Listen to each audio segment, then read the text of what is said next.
One of the things that really struck me a number of years ago that actually I think completely changed my life is when it truly dawned on me that you get what you think about most of the time.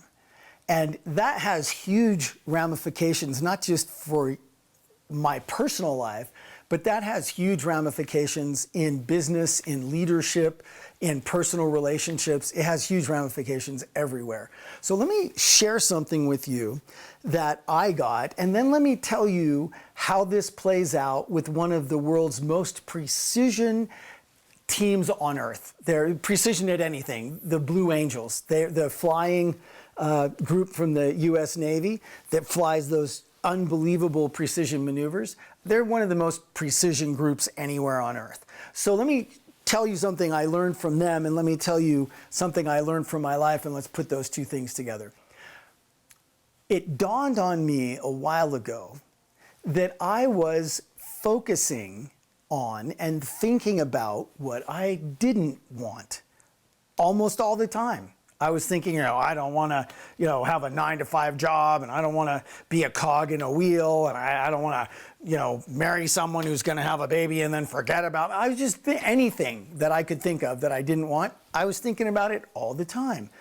And then one day it dawned on me, you get what you think about most of the time. And I'll tell you, at that time, I did not have what I wanted. But when I realized that, I started gently tapping myself on the wrist and saying, think about what you do want. So anytime I noticed I was thinking about what I didn't want, I just tapped myself on the wrist gently, just to make a note, and started thinking about what I did want. And it wasn't that long before things started to really turn around for me. So that's something that I recommend everywhere, in business, in life. If you've got a big speech coming up and you're thinking about how nervous you are and how much you don't want to blow it, well, tap yourself on the wrist and start thinking about how excited you are and how much fun it's going to be to do a great job. Focus on what you want. Now, the Blue Angels bring this into their debriefs.